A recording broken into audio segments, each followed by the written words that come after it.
नमस्कार दर्शकों, आप देख रहे हैं चुनाव के बाद सभी दल अपनी अपनी बात जनता के बीच रखने के लिए पत्रकार संवाद कर रहे हैं। आज भारतीय जनता पार्टी के सम्राट चौधरी अपनी बात रख रहे हैं, उनकी बातों को सुन रहे हैं।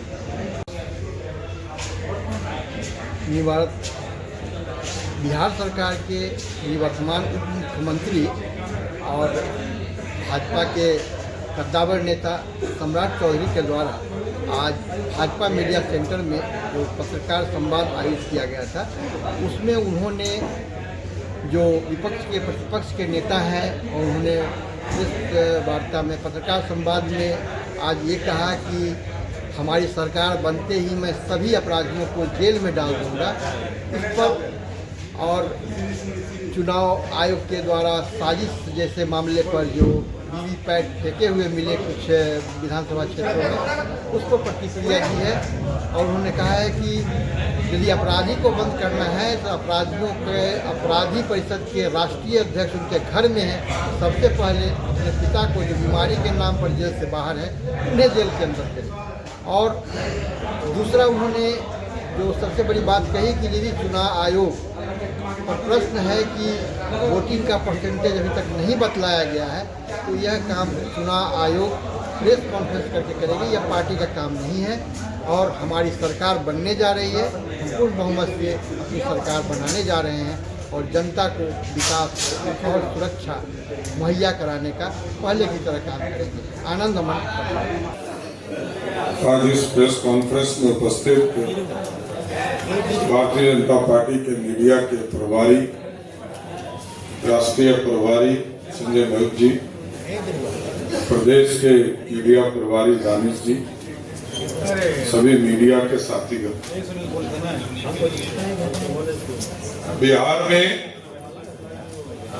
राष्ट्रीय जनता दल हमको कंफ्यूज भी दिखती है और डिफ्यूज भी दिखती है। और कंफ्यूज इसलिए मैंने कहा कि राष्ट्रीय जनता दल के नेता लालू प्रसाद जी के दूसरे प्रतिनिधि तेजस्वी यादव पिछले जनवरी से घोषणा कर, जनवरी से लगातार मैनिफेस्टो जारी करते हैं।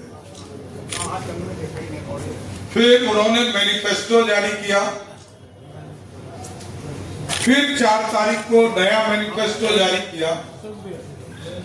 इसलिए मैंने कहा कि राष्ट्रीय जनता दल कंफ्यूज भी है और डिफ्यूज भी। जनता जानती है कि लालू प्रसाद जी का परिवार लूटने के लिए जाना जाता है, अराजकता के लिए जाना जाता है, भ्रष्टाचार के लिए जाना जाता है। और ये लोग इलेक्शन कमीशन, चुनाव का डर ऐसा है कि चुनाव हारने के डर से इलेक्शन कमीशन पर, देश के यशस्वी प्रधानमंत्री नरेंद्र मोदी जी पर आरोप लगा, आदरणीय गृह मंत्री श्री अमित शाह जी के ऊपर आरोप लगा रहे। तो ये पूरी तरह दिखता है कि राष्ट्रीय जनता दल कहीं लड़ाई में नहीं है, महागठबंधन के लोग कंफ्यूज है और राहुल गांधी तो अभी से वोट चोरी का नारा देने लगे।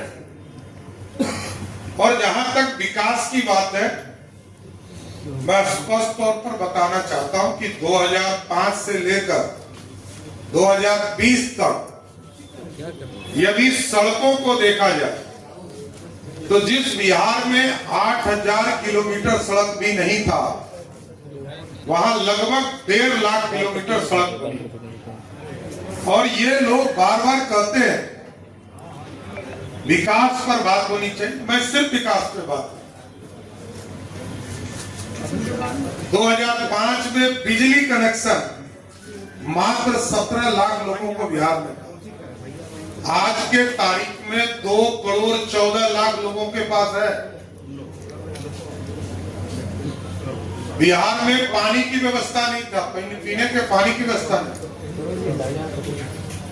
आज लगभग 95 से 99% हाउस होल्ड को पानी की व्यवस्था दी गई। और लालू जी का परिवार यह कहता है कि मेडिकल कॉलेज के इंफ्रास्ट्रक्चर की बात है। 1925 में 2 मेडिकल कॉलेज थे बिहार में। 1970 में 2 मेडिकल कॉलेज खोले गए सरदेव कर्पूरी ठाकुर जी के नेतृत्व में। और फिर 1979 में दरोगा बाबू, रामसुंदर दास और कर्पूरी ठाकुर के राज में 2 मेडिकल कॉलेज खोले गए। 1979 से लेकर 2006-7 तक कोई मेडिकल कॉलेज नहीं खुला। और आज 38 के 38 जिले में मेडिकल कॉलेज खोलने का रास्ता आदरणीय मुख्यमंत्री नीतीश कुमार ने किया। बिहार में गंगा के ऊपर जब 2005 में सरकार आई तो मात्र 4 पुल थे, आज 8 हो चुके और लगभग 8 जो है निर्माणाधीन है। यह है बदलाव। और जिस बिहार में खाद्यान्न 79 लाख मैट्रिक टन हुआ करता था, आज 231 मैट्रिक टन हो रही है। चावल जहां 26 लाख मैट्रिक टन था, आज 95 लाख मैट्रिक टन। जहां गेहूं 32 लाख मैट्रिक टन था, आज 73,000 मैट्रिक टन। मक्का का उत्पादन जहां 14 लाख मैट्रिक टन था, वहां 58 लाख मैट्रिक टन। दूध और मछली एक ड्रास्टिक चेंज लाने का काम एनडीए की सरकार ने किया। दूध उत्पादन जहां 47 लाख मैट्रिक टन था, वहां 128 लाख मैट्रिक टन। मछली जो हम खाने के लिए भी हमें उपलब्ध नहीं था, वहां 2,68,000 मैट्रिक टन हुआ करता था बिहार में, आज लगभग 9 लाख मैट्रिक टन उत्पादन हो रहा है। जहां इंजीनियरिंग कॉलेज मात्र 2 हुआ करते थे, आज 38 के 38 जिले में इंजीनियरिंग कॉलेज। जहां 13 पॉलिटेक्निक कॉलेज थे, आज वहां 101 पॉलिटेक्निक कॉलेज है। ये बदला हुआ बिहार है। कोई कंफ्यूज है हम लोग नहीं कर सकते, और कुछ लोग तो डिफ्यूज भी हो रहे।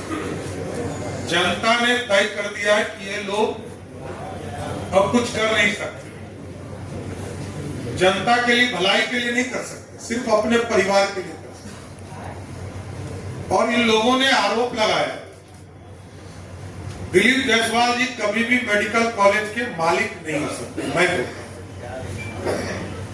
कोई ट्रस्टी हो सकता है, मालिक नहीं हो सकता। सम्राट चौधरी पे जो आरोप लगे होंगे वो 98-99 में लगे। 98 में मैं कोर्ट से, न्यायालय से बाइज्जत बरी हुआ। 2003 में सारे उस मामले में जिन लोगों को सजा होनी थी सजा हुई, और बहुत लोग को चिंता है कि मेरी उम्र घट जाए या बढ़ जाए, तो कुछ लोग न्यायालय भी जा रहे हैं। न्यायालय ने अपना काम किया, और आगे भी मेरा स्पष्ट मानना है कि मैं पिछले 30 वर्षों से यहां काम कर रहा हूं।